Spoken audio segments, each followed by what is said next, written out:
Hello, welcome to this on-demand event today. My name is Jon Cheek. I'm here from UniTasterDays, and today we're going to be exploring university courses in aviation. I'm joined by George Arbuckle, Senior Lecturer in Air Transport at the University of West London, and also author of Fundamentals of Global Air Transport Geography.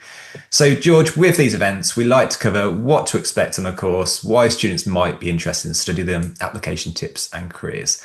So with that in mind, we're talking about aviation today. Why might students want to consider studying aviation at university? Well, hi, John, and welcome to everyone.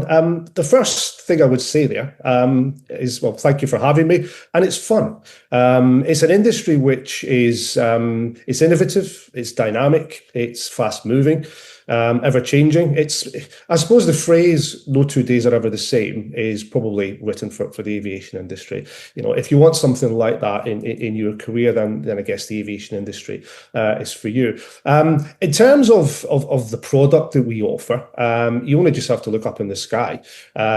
We have any one day, there are about 100,000 flights a day, and any one time, look up in the sky and you'll see 15, you may not see them physically, but there'll be 15, 20,000 planes actually up in the sky at any one point. All of those will require some kind of staff involvement, whether it be the pilots themselves, the cabin crew, the maintenance staff, and all the staff on the ground that go into actually putting those flights together. The bottom line as well is we have a product that people want. We have a product that's demanded from people. In the last year or so, Airport Council International estimated we had almost 10 billion passenger journeys. So just under 10 billion passenger journeys in the last year alone. So each one of those 9.8 billion, as it was, passenger journeys needs to be serviced in some way. So the demand is very much there. But what's really important is moving forward. I mean, we as an industry have doubled in size over the last 20 years. The forecast is that we're going to double again over the next subsequent 20 years. So the forecast for passenger numbers that I've just given you is expected to double over the next 20 years. The number of aircraft is going to just about double by 2044, 45 kind of time frame. So when the demand is there for a product, then clearly there needs to be the jobs to support that. We have a product that people want, whether it be for business, whether it be for leisure, visiting friends or family, pleasure. There's lots of different reasons that the people want to fly, but the demand is there. Not only is the demand there, the demand is growing in every part of the world. Now, we're in a very, very mature part of the world in the United Kingdom and in Europe and in North America, where the growth rates are there. They're not as high as they are maybe in Asia Pacific or in other parts of the world, but the growth is there as well. So, if you want an industry that's growing, that in that sense is future-proof in terms of an industry, clearly, the job roles will change as every industry will over time. But the industry itself is very much future-proof when you look at the size of the prospects for it. So in studying aviation, at university, it is fun, it is dynamic, and the opportunities are there, over the long run. But also the challenges that we have as an industry, the demand is there, people want to fly. The challenge we have is actually facilitating that. So areas like sustainability, for example, are absolutely key. Environmental factors, emissions and noise issues that we have, certainly in the noise issues in lots of parts of the world, they've got to be managed and they've got to be addressed.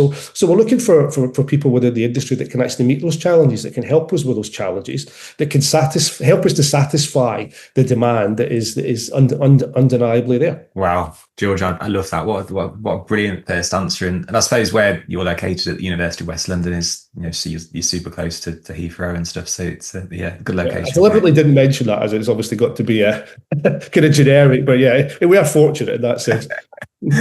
Right, so let's move on now to the what can students expect? And I know aviation as a field is a big field, so this is probably a tricky one to maybe answer. But do you mind just giving us an idea of what if a student studies aviation at university, what can they expect? Well, I guess you could probably split the courses into two, very, very broadly into two. You have the technical or the more technical courses, so things like aerospace engineering, aeronautical engineering, which is much more focused on obviously an engineering career or maintenance technician, manufacturing technicians, those sort of things. So you're very much looking at the technical side, and the requirements for that will be different to, say, the more management focused roles. But if you come to study aeronautical engineering or aerospace engineering at university, university, you get a very, very broad grounding, in that part of the or that field.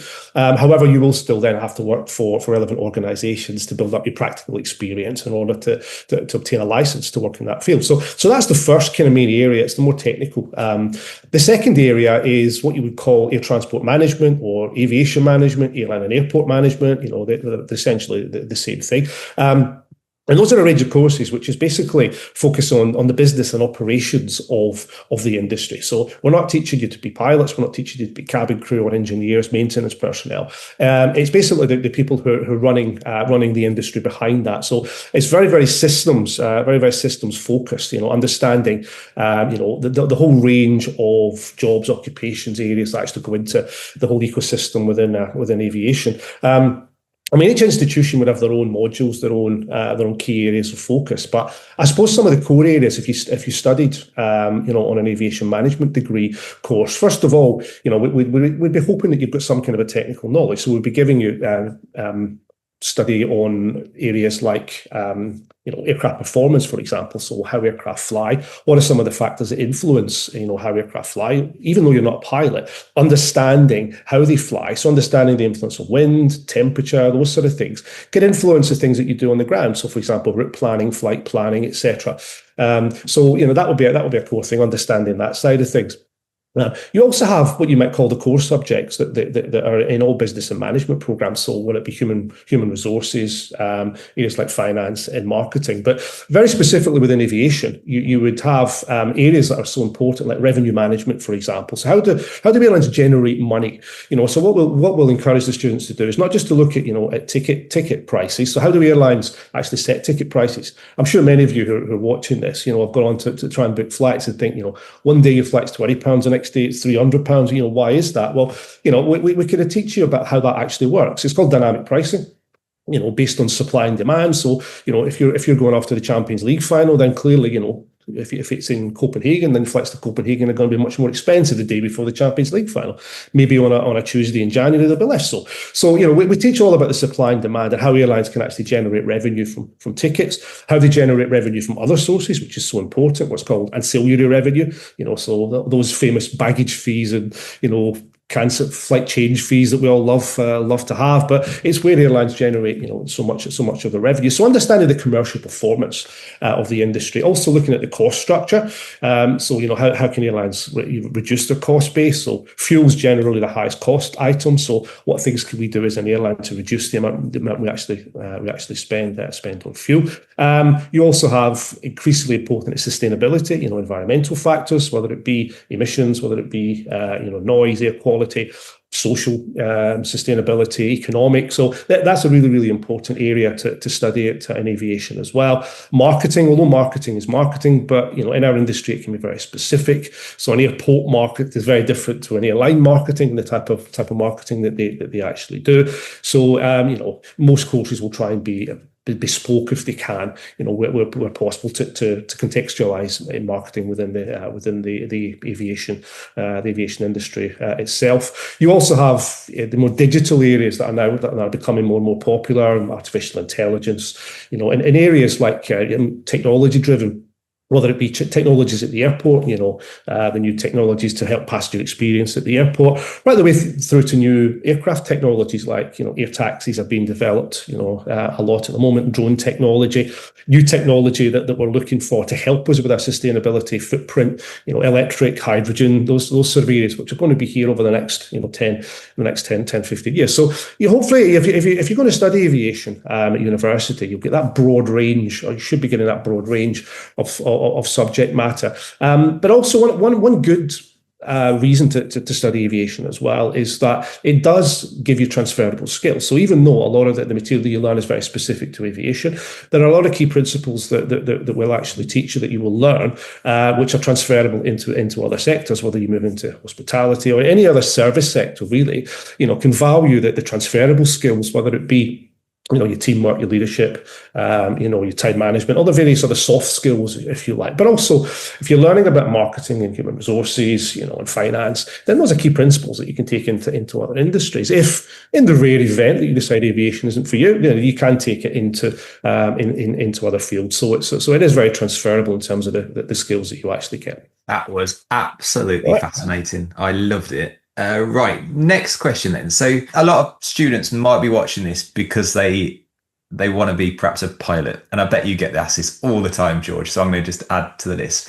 So is a university course in aviation a route towards becoming a pilot as well? Not in isolation. However, even though I mentioned earlier that there's two main type of courses, you have the maintenance and you have the management. Actually, there are a few universities around the country, myself included, which offer degrees which are essentially aviation management with pilot training, or an element of pilot training. So generally that would split into three different types. So you have what was called pilot studies, which is more about learning the theoretical aspect of flying that you can maybe then take after your degree to then develop a flying career.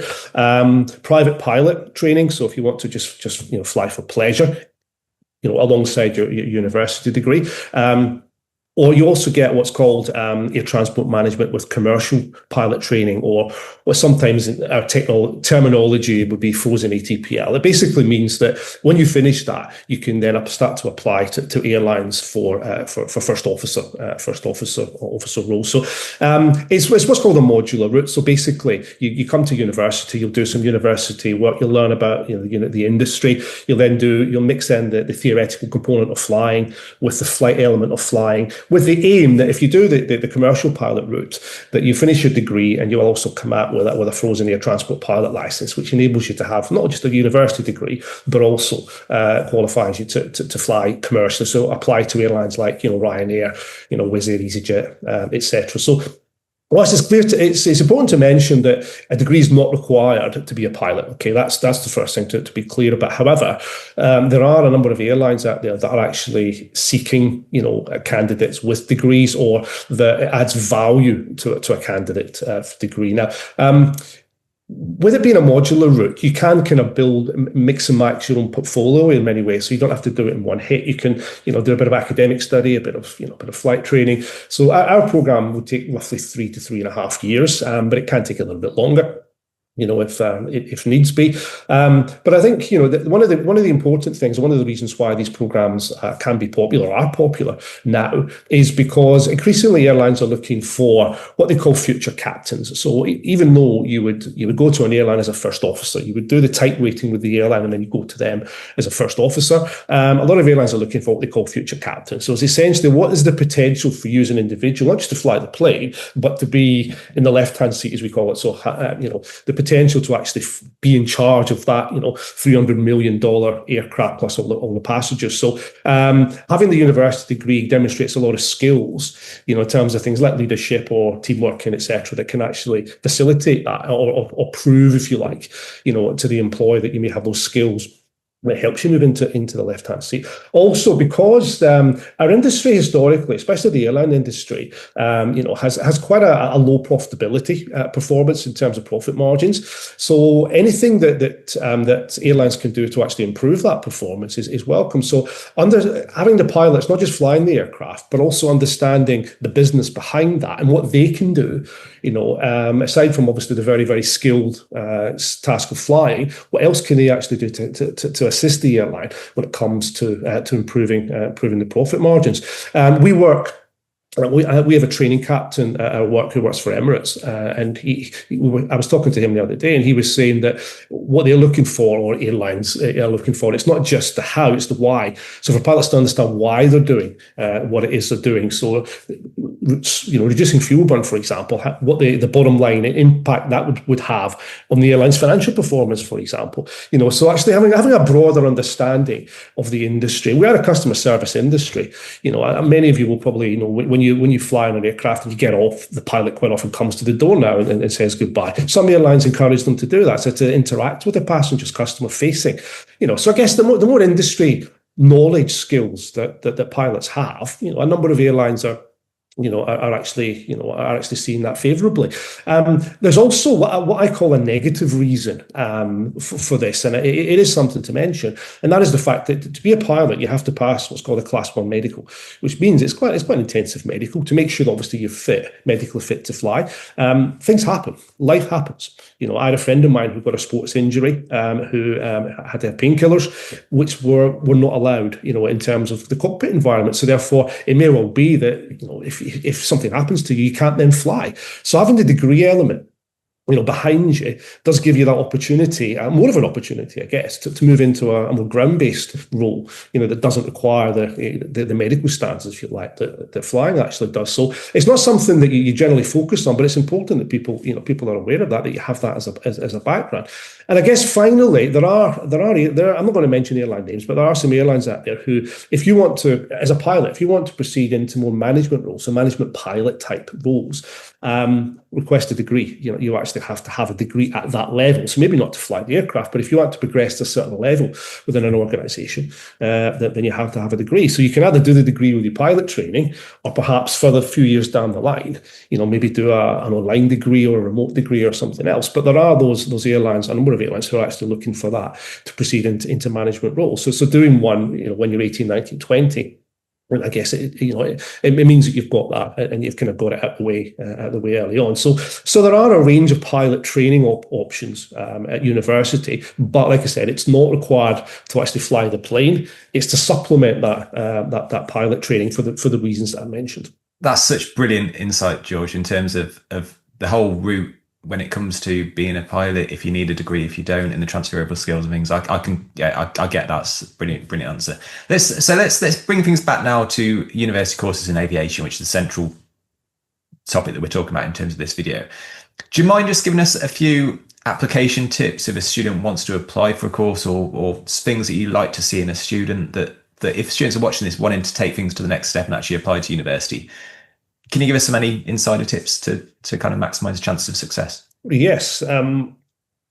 The best word I could use is passion. I mean, having a passion for your subject, passion and motivation will take you a long way. I mean, obviously you'll have UCAS tariff, you'll have a specific points. Your university will have a specific points target that it's looking to have. For us, it's about more than that. It really is about passion and motivation. It's about wanting to work in the aviation industry, having that desire to work in the industry. Those generally are the individuals that are successful. You can have someone who's a very, very high UCAS tariff, but it's kind of like, he's not really sure about the career. They may still do very well, but we're looking for people that are passionate, that really want to fly. And when I say passionate, I'm not talking about people that are just standing outside looking up at the sky, plane spotting, all the time. It's great you've got an interest. Don't get me wrong. That's a good starting point. But the degrees are not plane spotting degrees. They're about the business of aviation. But it's about having that passion, for planes. So if what you do now is plane spotting, you love looking at aircraft, that's a good start,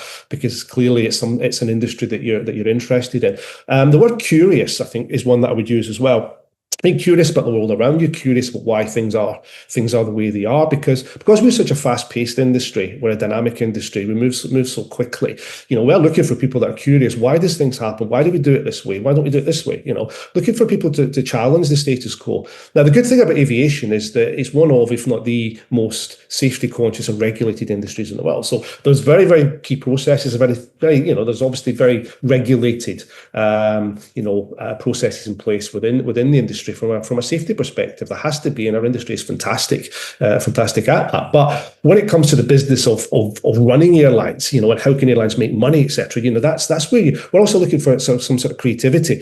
Coming up with new ideas. What are new areas that airlines can possibly, or airports, or anyone within the aviation ecosystem can actually, look at, coming up with new ideas, some sort of innovative ideas.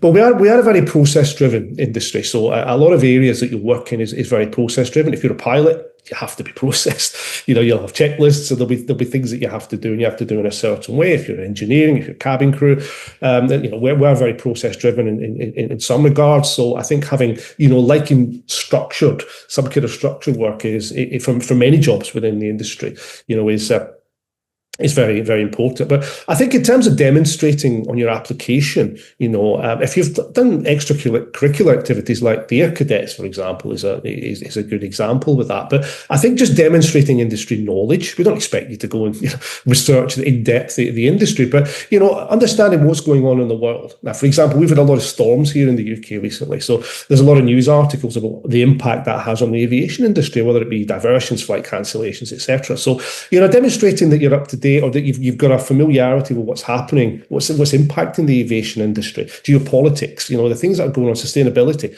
actually within the world. So being able to talk on your application and show a genuine understanding of actually what's going on. It's not about the detail. It's just showing that you understand, where the aviation industry is at, the things that maybe impact the industry. So by showing that you've got a genuine interest actually in the industry. For those who want to apply to be pilots, I would say think very, very, very hard, before you apply, because it's a significant investment. And one thing that's important to mention here is that if you do want to apply to an air transport management with pilot training program, the pilot training element is not funded by any student loan finance. So therefore, it's self-funding. So there obviously is that requirement over and above the student loan that you would require for the university element. So clearly it's about being even more sure that that's something that you want to do, because there is that funding implication. If you've got maths skills, great. We do work with numbers quite a lot within our industry. It's not essential. We can at the university we train quite a lot in maths skills, commercial analysis skills. But I think, to sum up, one word would be attitude. What is your attitude? Can you demonstrate, that positive attitude, that can-do attitude? Any examples that you've got of that? Because we can train for skills. Attitude is much harder, and if you've got that positive attitude, that the work ethic that the industry wants, it's a wonderful industry, to work in. But we do like people that are prepared to work hard and have that positive attitude, because it is fun, and we all want to work with people that are fun, to actually work with. So just demonstrate your interest. Read around the industry, read around what's happening, and that should hopefully give the admissions team some sort of indication that this is the course for you. And you touched on curiosity earlier on, and I think that's when it comes to attitude, actually curiosity is just so important. We've touched on the final thing I want to ask you about, George. We've touched on quite a lot in this video. I didn't know. I wanted to. We cover it in every video, so I wanted to make sure I didn't leave it out. But you've touched on careers a lot. But in terms of kind of the broad, what careers does an aviation course lead to? Do you mind just talking to us a little bit more about that? Yeah, absolutely. Yes. I mean, generally people think of airline and airport. That's the two main areas. And obviously there are a huge amount of jobs out there in those areas. I mean, globally, the industry has just over 11 million direct jobs in the aviation industry. So that's the kind of number we're talking about. In associated fields, it's 7 or 8 times that. You're looking at 80, 90 million, including areas like tourism, for example. So the number of jobs globally, are actually there. They're huge. But in terms of the sectors within the aviation industry, clearly airlines and airports are two. If you look at the airport, first of all, it's only a small percentage generally of employees at an airport are employed by the airport. It's usually third-party organisations, service organisations. So, for example, ground handling organisations, so the companies that do the check-in, that load the bags, that turn the aircraft around on the ramp. Generally, those are third-party organisations, not the airlines necessarily themselves. You have the maintenance and repair organisations. You have cargo organisations, cargo and logistics, because cargo, is an absolutely vital part of the industry, and obviously aviation is a vital part for cargo and for the logistics sector. You have the catering providers. You also have the retailers within the airport environment as well. You have aircraft leasing companies, for example. So over 50% of the commercial aircraft you see flying, the airline doesn't own them; they lease them. So you need to have people within the leasing companies, to actually manage that whole process. Just flexibility, for the airlines. Consultancy. Obviously, it's such a dynamic industry, global industry. There's so much going on that consultancy skills are very, very important as well. And one of our students each year, go into some sort of consultancy areas. The regulators, so the Civil Aviation Authority, for example, the people who actually look after the safety. Safety is number one in aviation, so the people that look after that. But the other regulatory aspects of the industry, which are important. So, organizations like a CAA or any kind of regulatory authority. Plus, there are now more and more newer industries, if you like. So I mentioned air taxis earlier, drone technology. So there are a lot of opportunities arriving in those sort of areas as those careers and those areas start to develop a bit more. So that's I suppose the broad sectors. In terms of the roles. I mean, I started off working on check-in. When I did my degree, that was a starting point for me, and it gave me such a fantastic insight into the industry. I then became a flight dispatcher, which for us was what's called a turnaround coordinator. So basically the person that is responsible for getting the aircraft in and out on time and safely. So those are fantastic roles to get as first or second jobs, where you can actually get a great experience. And it then kind of leads you, or I suppose it stands you in good stead really for future careers, understanding what's actually happening on the coal face, if you want to, as my dad used to say, of an organisation, what's happening on the front line, whether it be a cabin crew as well, are good first jobs. But within an airline, there's a whole host of roles that many people aren't even aware of. So revenue manager, I kind of mentioned before, such an important part. Or how do you actually make money for an airline? So when you're looking at routes, so route planning is another. How does airlines decide which routes to fly? You have 365 days a year. Ryanair has over 600 aircraft. They might have an average of, 5 or 6 flights a day, depending on the flight length. So for all those aircraft, you think about how many routes that actually is. Well, those will need to be planned out. They need to be priced. You need someone that can actually figure out how they're going to fly, from A to B. So the flight planning element, any permissions that you need from countries to fly into their airspace, for example. So even on one flight, there's a huge amount of jobs that are required to make that actual one flight work. You then have schedulers. If you think about 600 plus aircraft at Ryanair, you've got how many crew you might have, how many cabin crew, how many pilots. So you might have 2 pilots and say 4 cabin crew on a flight. You'll have 600 plus aircraft, plus all the crew that are on standby, crew that are picking up the second flight, etc. So there's a huge amount of people involved there. Well, how do you schedule then? How do you make sure that each flight has got enough crew each day? Someone goes sick. How do you actually move it all around? Be like a chessboard or a jigsaw. It's more of a chessboard really. So there's a lot of people in airlines that are responsible for those sort of roles as well. There are, people that are looking more at the cost side. How can we actually reduce our costs and actually save the organisation, some kind of money. But also we have people that even though they stay within the broad sector, but it might go maybe broadly to transport or logistics. So companies like DHL, FedEx, who are more logistics providers, they have an aviation arm, but there's a lot of logistics they do as well. So within the whole transport chain, transport network, we have graduates that go into those sort of roles as well. Those people that may be planning out airports, there are companies that do master planning and do sort of consultancy in that area as well. So how airports are going to be designed and developed, in different ways. But whichever way you go, I mentioned earlier the transferable skills. The skills that you learn, because it's such a fast-paced environment and things are always changing. I mentioned turnaround coordinator. No two days are the same. What you learn, the experience that you generate for yourself in those areas is fantastic, and those skills are sought after. Throughout the whole aviation industry, but also if you decide to move elsewhere, how question you would get asked is, what are you like under pressure? Well, there's no pressure like turning around an aircraft in 30 minutes, in and out safely, passengers, baggage, fuel, catering, everything that you have to actually do. So it's a great industry, whether you're on the front line or whether you proceed through the ranks to chief executive. So there's a lot of sectors within the aviation industry beyond just airline and airport. And a lot of roles in head office that are actually responsible for making those flights happen in a safe way, in an efficient way, and hopefully, in a profitable way. Wow, George, what a brilliant answer. Just a brilliant video. So the final thing for me to do is just say a really big thank you to George Arbuckle, Senior Lecturer at the University of West London, for this introduction to studying aviation at university. George, really appreciate it. Thank you. Thank you, John.